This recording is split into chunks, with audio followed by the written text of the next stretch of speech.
Cinq précieux conseils pour préparer sa retraite, c'est avec Philippe Crevel. Bonjour Philippe. Bonjour. Fondateur du Cercle de l'Épargne, 5 conseils incontournables. Je vous ai dit, il faut plancher un petit peu, se creuser les méninges, phosphorer pour donner 5 bonnes idées pour se constituer un complément de revenus. Et là, vous m'avez dit, il faut valider sa date de départ en retraite. Ça veut dire quoi ça? Il faut savoir quand on part à la retraite et bien la prendre. On part quand on a tous les trimestres et blablabla, non?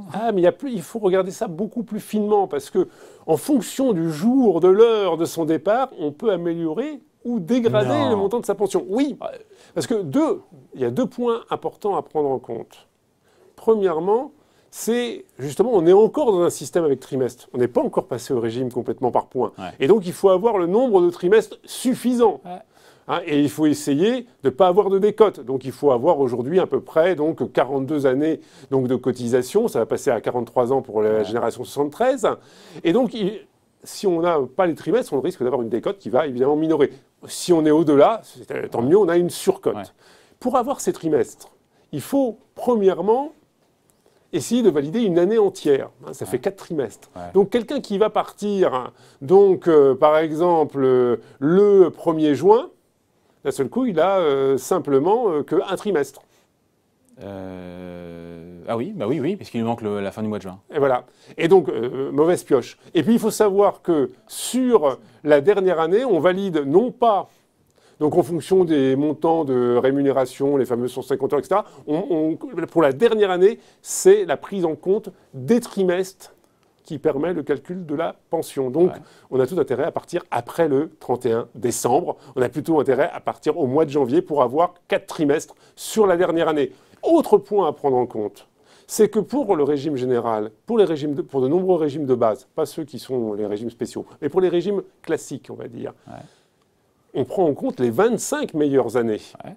Si vous partez le 1er septembre, la 25e année, elle n'est pas terrible. Et oui, elle ne rentre pas. Donc, en fait, c'est les 25 précédentes. Et vous n'allez pas... Donc, année calendaire. Il faut prendre une année calendaire pour pouvoir... Et souvent, la dernière année est la meilleure parce qu'il y a les primes qui tombent, etc., etc.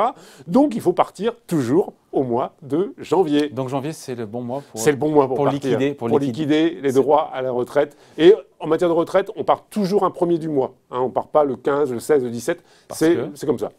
C'est la loi. On part le 1er. Bon, ben voilà. J'ai vraiment appris un truc pour le coup, je ne le savais pas. Deuxième bon conseil, on s'en doute là pour le coup un petit peu, on va passer vite, mais évaluer sa pension. Donc on va sur le site Info Retraite, on fait une simulation, voilà. Et là on tombe de sa chaise, ce qui m'est arrivé d'ailleurs quand je suis allé dessus. Oui, bon, il vous reste encore quelques années de travail. Un petit peu. Donc oui, il faut évaluer évidemment en amont le montant de sa pension, premièrement pour voir si on a bien tous les trimestres, etc., si on n'a pas... le site est très bien foutu, on voit exactement chaque trimestre, si voilà, qui a cotisé, qui n'a pas cotisé, s'il y a quelqu'un qui a oublié. C'est Info Retraite. Info Retraite, .gouv.fr.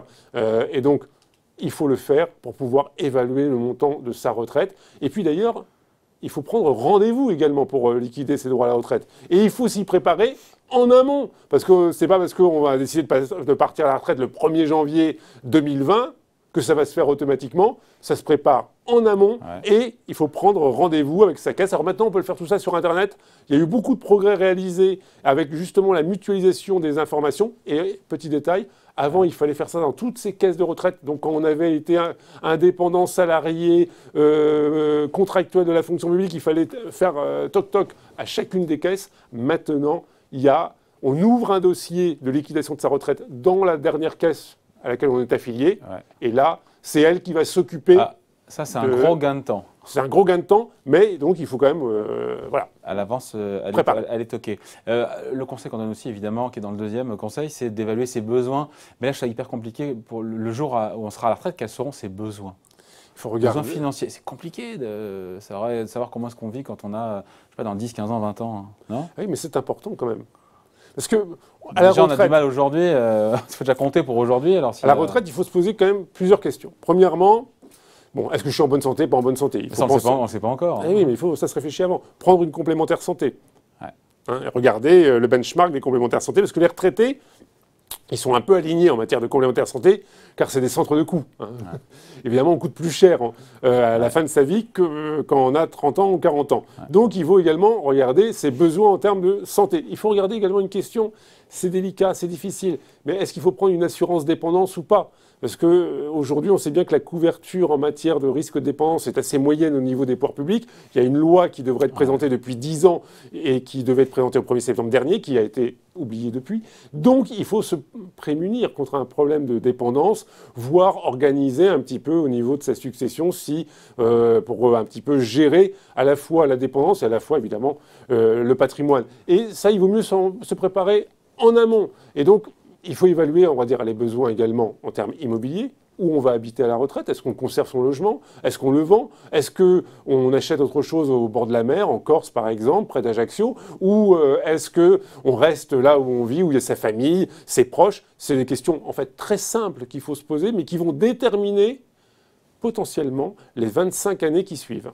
Bon, après il y a la question de la préparation financière, évidemment à sa retraite. Et là, le conseil est frappé sous le sceau du bon sens, il faut être propriétaire de sa résidence principale, mais pas seulement, il faut se dire, voilà, il y a l'assurance vie, les produits d'épargne retraite, il faut commencer à regarder tout ça aussi. Hein. Une fois qu'on a calculé le montant de ses pensions obligatoires. Tout ça, on commence à 40 ans? Je dirais qu'il faut, à 50 ans, à 45 ans, on a quand même d'autres soucis. Hein. Bon, plus on se prépare tôt, mieux c'est vrai. Hein, pour à peu près évaluer ses besoins en matière de retraite, et évaluer, je dirais qu'entre 45 et 50 ans, c'est un bon âge. Et on affine au fur et à mesure. Hein, évidemment, quand on est à 55, on commence à y réfléchir un peu plus qu'à 45 ans. Quand on est à 60, ça devient, on commence à le sentir, sa future retraite. Ouais. Mais bon, c'est vrai qu'on travaille de plus en plus tard. Mais donc, une fois qu'on a calculé ses besoins, qu'on a estimé ses besoins et estimé ses pensions obligatoires. On peut se dire quel est le delta, quelle est la différence, comment je vais pouvoir gérer entre mes besoins, etc., mes dépenses personnelles. Est-ce qu'il faut justement que je mette de l'argent de côté? Et c'est vrai la réponse est oui. La réponse est oui. Hein. La réponse est oui. Et donc de ce fait, plus on se prépare tôt, plus on se pose cette question tôt, évidemment, plus on est à même de mettre de l'argent de côté et, le cas échéant, d'avoir un supplément. Il faut regarder d'ailleurs ce qu'offre également l'entreprise dans laquelle on est. Est-ce qu'il y a un PERCO, qui va s'appeler maintenant plan d'épargne retraite? Est-ce qu'il faut souscrire... Percol, il va s'appeler Percol, c'est ça hein? Alors oui, les noms sont encore un peu en gestation. En gestation. Hein, donc il y a les produits obligatoires. Donc si on est salarié, ça vaut le coup de préparer sa retraite en mettant des sommes sur les plans d'épargne retraite. On peut mettre l'épargne salariale, par exemple, l'intéressement, la participation. On peut en mettre une partie sur son plan d'épargne retraite collective, PERCOL, ou... L'assurance vie aussi, on y va en assurance vie? L'assurance vie, avec évidemment la question aujourd'hui de savoir si on fait beaucoup de fonds euros qui rapportent peu ou si on met des unités de compte. Là, si on a 40 ans, il faut évidemment opter pour l'unité de compte. Si on a 59 ans et 6 mois, il faut peut-être mettre un peu plus de fonds euros largement, et un peu moins d'unités de compte. Voilà. Après, alors, 4e conseil pour le coup, pour bien préparer sa retraite, vérifier toutes les données qui sont transmises par l'assurance vieillesse parce que les erreurs sont fréquentes.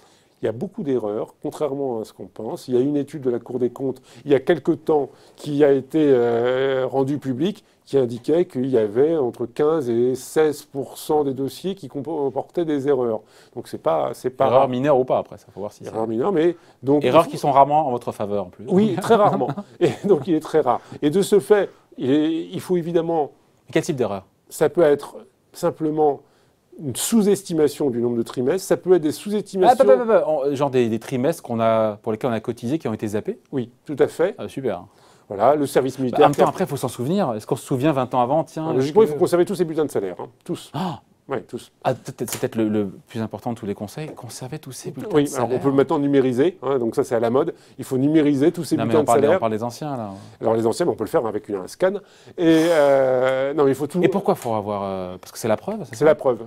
Sinon, il faut dans ce cas rappeler l'employeur pour qu'il ressorte... Il a pu faire faillite.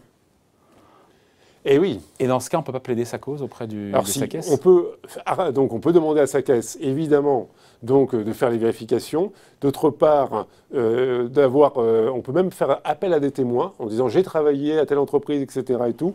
Et donc, la caisse peut prendre en compte, c'est pas obligatoire, une période qui n'a pas été complètement validée, qui a été omise. Et donc là, il est important de conserver les preuves, d'avoir des documents pour pouvoir justifier l'ensemble de ses droits. Il n'est pas d'ailleurs complètement inutile, pour ceux qui ont des carrières complexes, de se faire épauler par un conseiller. Mais ça coûte de la thune, ça. Oui, mais ça peut rapporter. Vraiment, non, ça vaut le coup. Oui, pour ceux qui ont des carrières complexes, évidemment. Celui qui a été salarié. Qu'est-ce qu'on appelle Oui, carrière simple, c'est salarié, voilà. Salarié dans la même entreprise pendant 42 ans, non. Mais quelqu'un qui aura eu plusieurs statuts professionnels, qui aurait été indépendant, profession libérale, qui aurait été salarié, contractuel, qui aurait été fonctionnaire, qui aurait été intermittent du spectacle, là, en revanche, pour pouvoir combiner, il n'est pas inutile et on peut gagner de l'argent même en dépensant à travers donc l'appui d'un consultant, d'un conseiller. Le conseil, il fait quoi concrètement? Il est là juste pour... Les erreurs fréquentes, c'est donc des omissions dans le nombre de trimestres cotisés, mais qu'est-ce qu'il y a d'autre comme erreur possible? Il peut y avoir également des erreurs sur les montants, sur les taux de cotisation, sur la catégorie cadre, pas cadre, sur les points à GIRC qui sont donc mentionnés. D'autre part, on est dans un système où ce n'est pas le trimestre du 1er janvier au 30 mars qui est pris en compte, c'est un montant de salaire qui permet de déclencher la validation d'un trimestre. Donc, par exemple, il va dire, mais là, vous avez travaillé 4 jours dans une entreprise, là, vous avez travaillé donc 2 semaines, c'est suffisant pour enclencher un trimestre et il est possible que l'assurance chômage, que l'assurance retraite, le régime général ne l'ait pas fait. Et donc là, c'est important de pouvoir vraiment avoir quelqu'un qui va pointer les erreurs et les trouver. On n'est pas forcément... C'est un travail d'orfèvre, enfin, c'est un travail de titanesque, enfin il faut reconstituer 42 ans de carrière professionnelle. Et donc, ça permet... Ça coûte cher, ça. Ça peut coûter plusieurs milliers d'euros, mais on peut gagner plusieurs milliers d'euros et plus que ça, parce que là, on va gagner pendant 25 ans. Oui, toute la pension, enfin, la fonction de la durée de vie des uns et des autres. Dernier conseil, Philippe Crevel, pour bien préparer sa retraite. Préparer, alors c'est moins réjouissant, un éventuel cumul emploi-retraite ou une retraite progressive. En gros, ce que vous dites, c'est partez pas à la retraite, bossez plus longtemps, quoi, cumulez les deux. Merci. Oui. Hein. Oui, mais en fait... Après, il y en a qui aiment ça, vous me direz. Il y en a qui aiment ça. Et puis, deuxièmement, pour rester en bonne santé, c'est plutôt une bonne méthode. On constate que ceux qui continuent de travailler ont en fait un meilleur état de santé que ceux qui arrêtent. Si. Arrêter complètement... Qui vous a dit ça? Non, ça c'est... Vous regardez les statistiques. Vous regardez les statistiques. Ceux qui arrêtent de travailler... Alors, il y a un biais un peu dans ce que je dis, je vais être honnête. C'est que ceux qui font du cumul emploi-retraite, ce sont ceux qui sont en général des indépendants, des professions libérales, des cadres supérieurs. Donc, ils ont évidemment un état de santé qui est meilleur que l'ouvrier ou l'employé. Il y a un gros biais. Néanmoins, entre deux cadres supérieurs, celui qui arrête complètement et celui qui reste consultant ou qui a repris une petite activité à temps partiel. Il y en a qui se légumise et l'autre qui reste. Tout à fait. Le cerveau, maladie d'Alzheimer, etc. Il est important de s'entretenir. Donc, il n'est pas complètement inutile d'avoir une activité. Si en plus, on peut gagner de l'argent, et aujourd'hui, le cumul emploi-retraite pour ceux qui sont partis avec la retraite à taux plein, et sans limite, n'est pas plafonné. Donc on peut cumuler intégralement sa pension et sa nouvelle rémunération. Et donc ça permet, surtout dans la première partie de la retraite, d'avoir un petit bonus. Surtout que dans la première partie de retraite, on a en général plus de dépenses. Avant, on imaginait le retraité qui était sur sa chaise longue et qui ne faisait rien. Or aujourd'hui, le retraité, il part en vacances. C'est aujourd'hui la catégorie qui consomme le plus de nuitées devant les actifs. Donc, ça a un coût. Deuxièmement, on aime déménager à 65 ans parce qu'on en a marre de sa maison. On veut toujours aller donc, dans sa maison de campagne ou en acheter une en Corse, au bord de la mer, ou sur la côte d'Azur, ou sur la côte atlantique.